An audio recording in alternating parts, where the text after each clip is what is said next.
And welcome to another Cardinals Nest here on HBC TV 25. This is the show devoted exclusively to St. Mary's University and its athletic programs. I'm Dean Beckman, joined by Sports Information Director Donnie Netto here on HBC. Glad you could join us for the Cardinals Nest. And on today's program, we'll wrap up all of the winter sports, tell you about some postseason awards, and preview and get into some of the early action from the spring sports. Donnie, later on in the program, speaking of spring sports, we have Jen Miller on the program. She's the head coach for softball. They've already started. They had their spring trip down to Florida. Games ready to get started, possibly weather permitting, this weekend. Yeah, I think she's ready to go back to Florida because the weather right now is not making things easy for her. But they had a very good spring trip, learned a lot about their team, and I think that one of the things that these coaches really want to do when they take these trips is kind of get to know the players that they have and what they can do. And I think that Jen learned a lot from her team in those 10 games, and hopefully the Mother Nature will cooperate a little bit, and we'll get some games in this weekend. Yep. So we'll talk softball, baseball, outdoor track and field, all a little bit later. But first, let's wrap up the winter sports, Donnie, with the awards that were dished out. Some postseason awards for several of the St. Mary's teams. And we'll begin with basketball. Brandy Blattner named to the D3Hoops.com All-West Region team. Another significant accomplishment for Brandy and the women's basketball Yeah, program. great honor for Brandy. A second time in 2 seasons that she's been named to that D3 Hoops team. Her and Emma Schaefer were both named first team all-conference, which is certainly, both of them were very deserving of that. Brandy had a great season, and you know, it seems like every Cardinals Nest we're talking about Brandy. Maybe we'll get a break now that we're into the spring seasons, but you know, what a phenomenal sophomore year for her.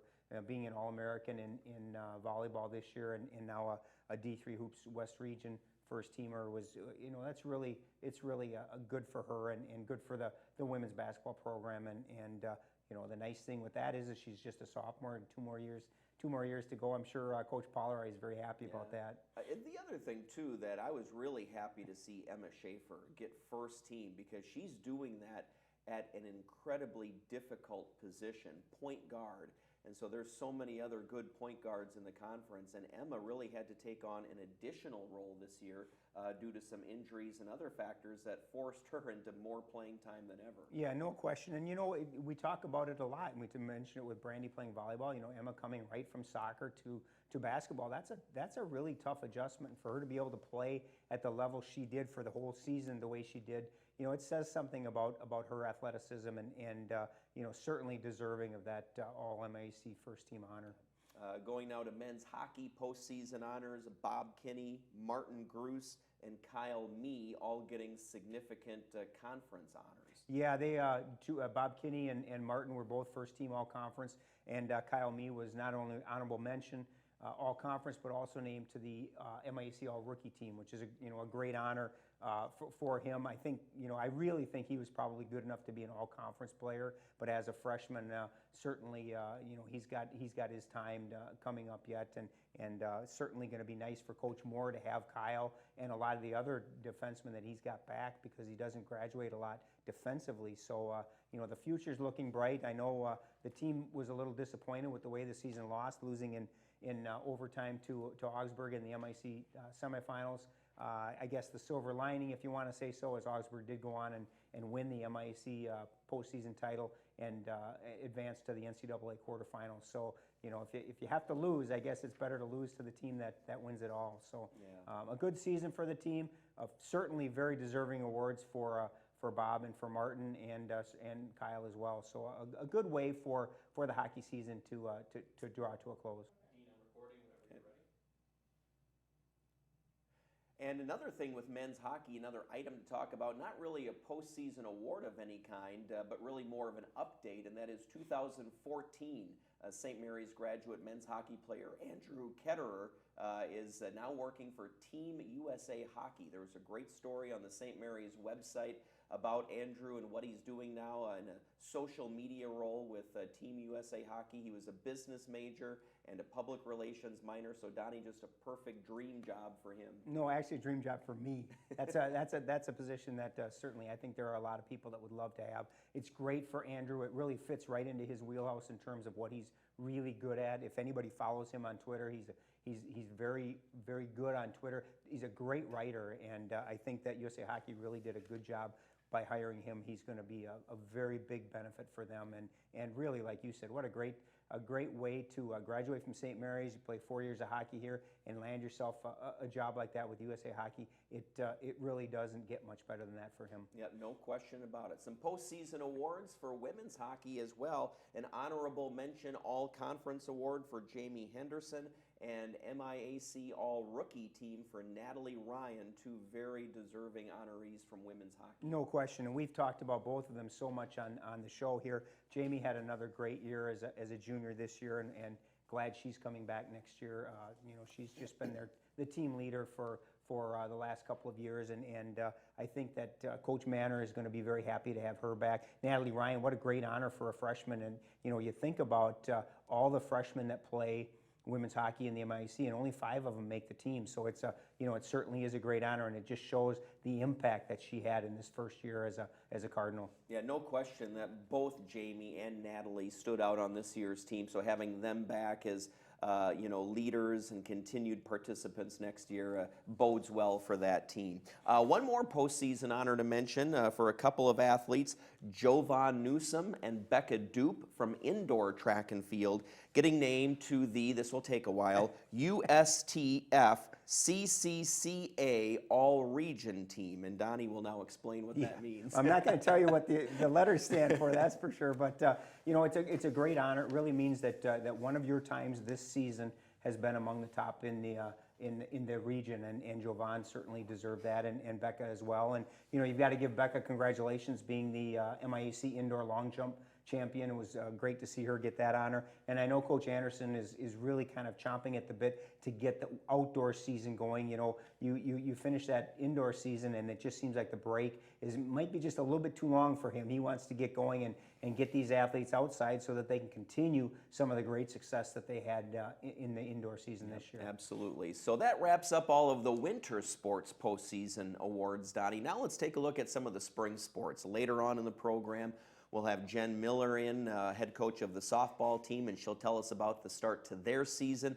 In a minute, we'll get to baseball, but let's start with tennis because both women's and men's tennis have been in action for the last couple of weeks. Yeah, the Cardinals are doing a really good job. Look at the women; they're 6-3 right now, and I think the most ironic thing with the women, and it was funny that Tony Winter, our office manager, mentioned it yesterday. He said, "Have you ever heard of this?" They've played 9 matches, and all 9 matches have been decided by a 9-0 score.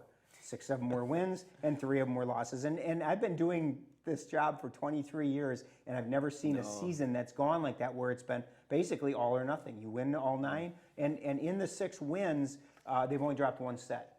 So they're really playing some very good tennis. They're very balanced. They've got 5 people with 6 singles wins. Marissa Kinzer is leading the way in doubles with 6 wins. So they're getting some great balance, some great depth, and as they kind of get into the push here, and it's hard to say that when you're still into March, but they're almost halfway through their conference season. You get into that conference push, and I would see this team as probably having a good potential to make that top 6 and get into the conference tournament. Well, and the great thing about that 9-0 score run that they're on is that they're on the winning end of most of those, as you mentioned, with a 6-3 record. And they're being convincing. And you look at the 3 losses that they've had. You've got Carleton, you've got St. Kate's, and you've got or not St. Kate's, but you've got Gustavus in there, and St. Thomas. Those 3 teams are the top 3 teams in the conference. So there's nothing wrong with the 3 losses they've had. And right now, the crunch time comes now when they're getting against teams that are going to be right there with them as you start battling for playoff position. And so I'm sure Coach Hallberg will take a whole bunch of 5-4 wins if they can come out on the right side. But right now, it's just one of those seasons that has started in a really remarkable way. And the men also off to a winning start. They're 7-5. They had a nice 6-3 win over Hamlin, and then a tough 5-4 loss to Concordia. Could have gone either way. Yeah, and Coach Hallberg will be the first to admit, you say that a lot. We could use a break, or the match could have gone either way, but that one really could. They had 3 set singles matches. They won 2 of those, and the match that they lost was a 3-set singles match, and it went 10-8. So I mean, it was a battle to the end, and that's the kind of matches that they're going to face. Just like the women, the men have got a lot of good depth and some great leadership, and hopefully they can continue the winning tradition that they've kind of developed this year, and they too certainly have a chance to make a run for a conference playoff spot. So that brings us to baseball now, Donnie, and after a spring trip to Florida, 3 games in Illinois after they came back, they're off to an 8-5 start. One of the key storylines there is on that trip to Illinois against Aurora University, R.J. Brown firing a no-hitter in that game. Yeah, what a great performance by R.J. And, it really was, I was talking to the pitching coach, T.J. Oaks, and, he's talking about how, R.J. in the first 2 years of his being a Cardinal has not pitched a whole lot. He hasn't seen had a lot of innings, and he's been their ace so far this season. He's pitched, in 3 games. He's got a win and a no decision, and then the Aurora game, which a no-hitter, first time in over 2 decades that a St. Mary's pitcher has pitched a no-hitter. So he certainly was rewarded for that effort. Not only did he get the no-hitter, he was the MIAC Pitcher of the Week, and also he also was named to the D3Baseball.com Team of the Week. So great honors that he certainly deserved with that no-hitter. And the baseball team is playing very well. Their record 8-5. People may say, well, that's not all that hot, but they're playing very good baseball, and it's 13 games in, but it's early.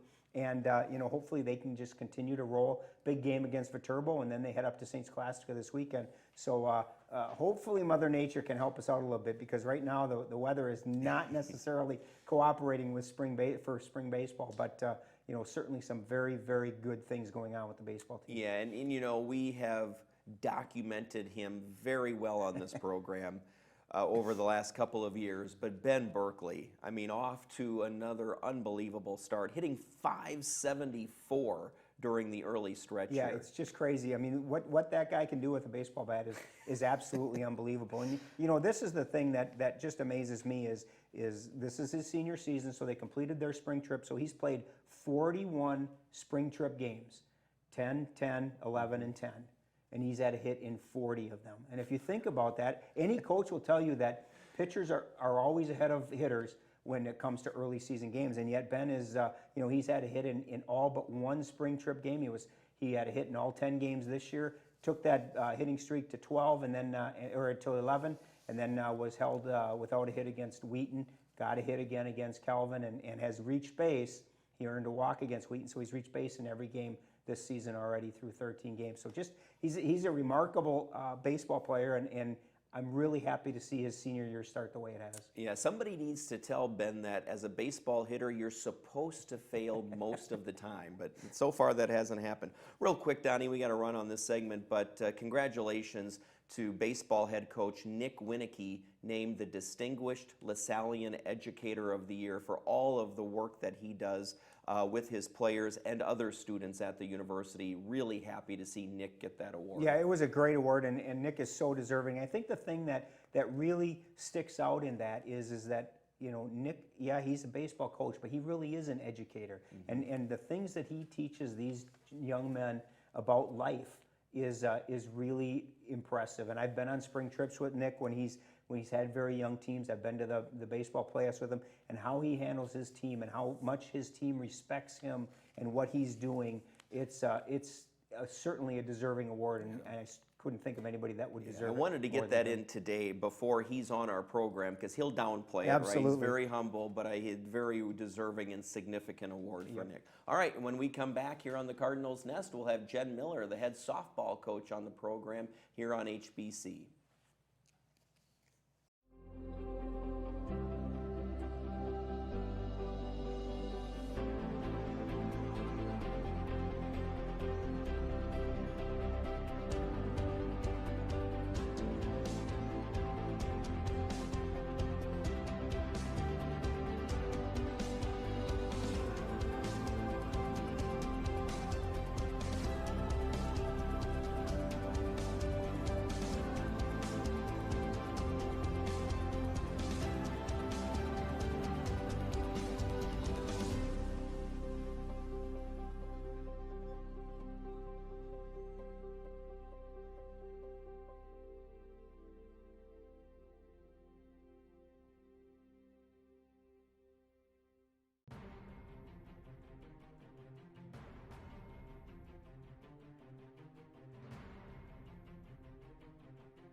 And welcome back to the Cardinals Nest here on HBC TV 25. Joined now by the head coach for the softball team, Jen Miller, is joining us on the program. Jen, as always, thanks for your time today. And 11 seasons now already. You've Yep. gotten into the double-digit figures Yes, for your tenure at St. Mary's, and of course a former player for the Cardinals. Do you think about that regularly, that you've been able to be a head coach here for the same team that you joined all those years ago? Yep, so when I'm recruiting kids, I'm like, I've been in your shoes. I've been a recruit to a player to assistant coach to head coach. So it's kind of cool to see the program from every step of the way. Yeah, yeah. And one of the things it was your senior year. Talk a little bit, real quick, about that national championship team, because that kind of certainly is the our biggest talking point. But as the player and now as a coach, can you use that experience as you recruit? Yep. So actually, my sophomore year, we won the national championship. So we use that not necessarily to brag about it, but to show that hey, it has been done here. We can do it at St. Mary's University if we have the right members of the team and put forth the right amount of effort and get the job done. So we use it every once in a while with my current team as well. Say, hey, if you wanna get back to the national championship, we got to start doing the little things right and picking the right pitches to swing at. So that's a talking point every once in a while for sure. I had mentioned in the first segment that a lot of what you do in the spring trip maybe doesn't necessarily mean anything record-wise, but you do learn a lot about your team during that trip, right? Talk a little bit about this year's spring trip. Yep, this year's spring trip, we played some tough teams while we were down there as well. Lost a couple close games, but we start to learn the different lineups to use, where we can put people, move people in and out of the lineup, up and down in the batting order, different people in different positions as well. So you learn a lot about your team that way, because you don't get a ton of time in the rack. In our facility indoors, so it's nice to get out on that fresh dirt and see what we got. Well, and I know a lot of your players, and I was talking to them about the spring trip, and 4-6 was the record. But as you just pointed out, 3 of those games were one-run losses, and one of those one-run losses was an overtime or extra inning game. So definitely. Those can go either way in softball, right? It's just a bounce here or there. So from talking with the players, there really seems to be a lot of enthusiasm and certainly a lot of anticipated success for this year's team. How about from your standpoint? Yep, we have the right people on the team. As long as we start doing little things, picking the right pitches to swing at, I think we'll be pretty successful. So it's good to see their excitement. We're excited. Every year we tell them we have the right people. We just need to put all the tools together. So. How hard is it to come from the spring trip? You're in 70, 80 degree weather, and with our break, you come back and really you've had almost a month before you'll play again this Saturday, hopefully, weather permitting. But how difficult is that? And I'd like to first speak as a player because you went through this. How difficult is that as a player, because you've played 10 games, great weather, on the dirt, and now you're back in the rack. How hard is that for your players to adjust? The players, as a player, it's tough to be outside, especially if you're outfielders. I'm seeing the ball in the sky compared to taking balls inside is a little bit different. Same with ground balls. Infielders, taking balls, true hops off the rack floor compared to off dirt. You get some of those nasty hops sometimes. So it's tough to do that. Obviously, you're in the sun down in Florida, so coming back and having to put your winter hat and gloves on. And we joked yesterday, hey, this is Minnesota softball weather, so wearing your winter jackets and warm clothes. So it's a little bit tougher that way. Plays little tricks on your mind. And then we'll see about this weekend with the rain, so we're going to add that in. So getting the field ready for that, too, will be a little bit difficult. Yeah, I was going to ask you, because we were talking about Nick Winicky, him trying to get the field ready. How's the softball field looking here? And, you hope to play on it this weekend. There is some expected rain, and so from mentally that has to be a challenge, and then physically just getting the field ready. How do you go about trying to prepare the field? Yeah, so the coaches for both baseball and softball, we're out there pretty much all day most days. Donnie's like, they're not even in the office. So, so we're out there. Both of us go home pretty tired at night, but it's a challenge to get it ready, but obviously we take pride in our field. So.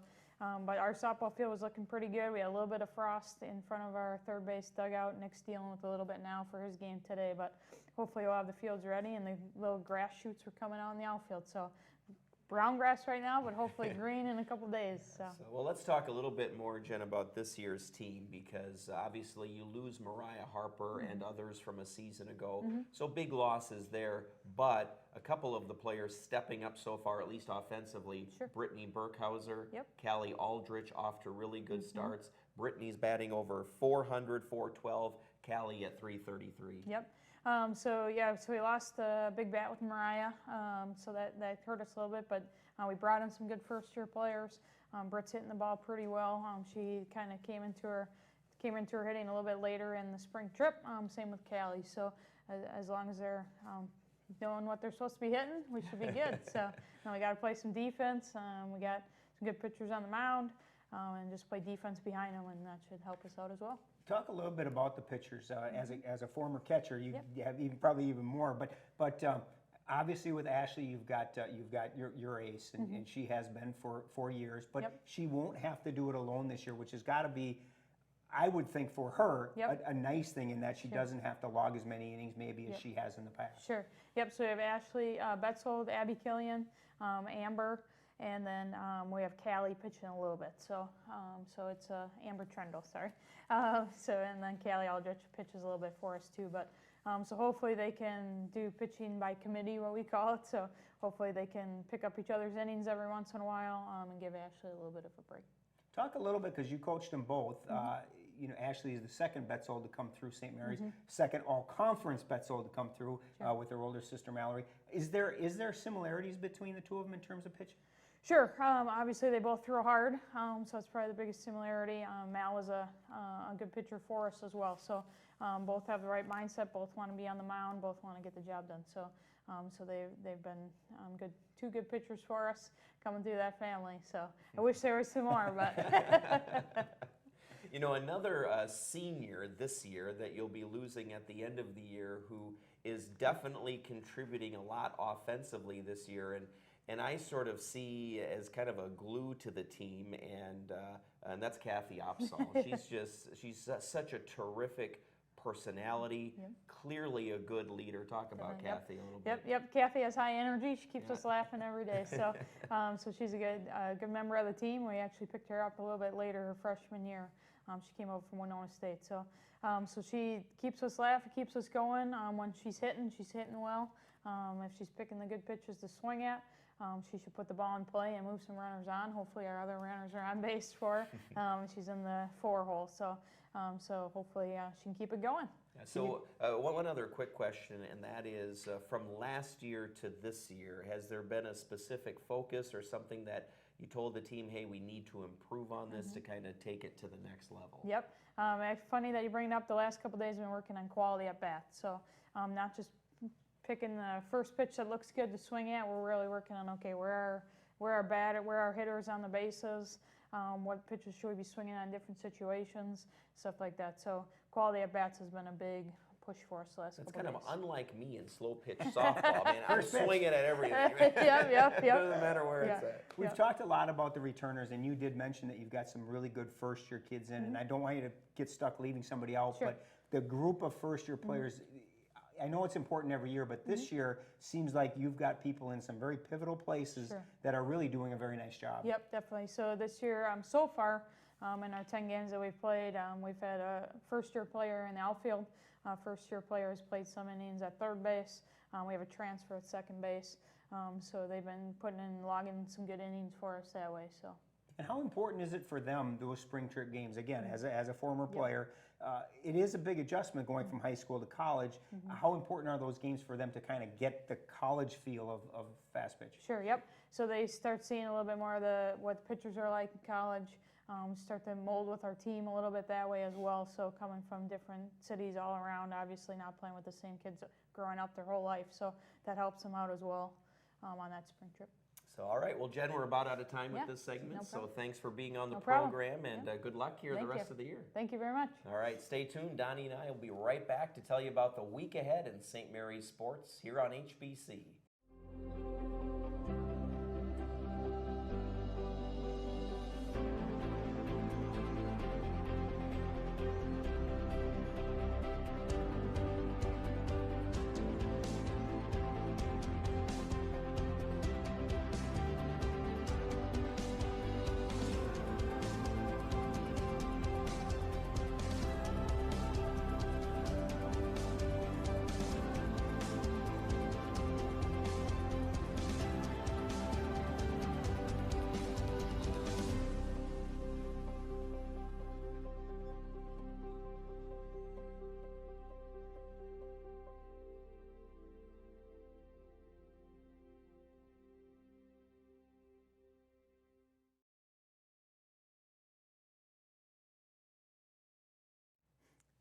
And welcome back here to the Cardinals Nest as we wrap things up on today's program. And we'll do so in just a second by previewing the week ahead in Cardinals athletics. But Donnie, I want to mention one more thing about Jen Miller. I mean, what makes her, I think, a great head coach is that she's just so matter of fact, right? She knows, she really has the pulse of the team. You ask her any question at all, she's right there with the answer. She's really studies the team, studies the game, and knows what she's doing. Yeah, no question. And I think part of it, too, is the fact that she was a former player. She was an assistant coach for 4 years and then became the head coach. And, you know, she truly loves that softball program and takes great pride in it. As she was mentioning about the field, you know, they take great pride in their field. I think that Jen takes great pride in the program in general. And the kids that come through there are you know, she does a great job of taking care of them. I've been on their spring trips before, and the work that she puts in during that spring trip is absolutely amazing to make sure that it's a good experience for her athletes, and she certainly should you know, be acknowledged for that. So. All right, Donnie, what do we have week ahead for St. Mary's sports here? Week ahead. On Friday, both tennis teams are in action. They've got McAllister up in the Twin Cities. Fast pitch softball is at home on Saturday against UW River Falls. Then they go on the road on Sunday against La Crosse, and then they've got Luther in Decorah on Tuesday, so a busy week for them, weather permitting. Baseball has St. Scholastica up in Duluth on Saturday, and then they go to UW La Crosse on Wednesday. So it's one of those parts of the week that you're hoping weather will kind of hold out, because we need some nice weather for them to get these games in. Otherwise, it becomes a bit of a headache. That time of year, we just keep our fingers crossed. Right. And I'd keep my eyes crossed too, but that would look a little strange on TV. So that's going to do it for the Cardinals Nest here on HBC. So glad that you could join us. Tune in again next week for another Cardinals Nest right here on TV 25.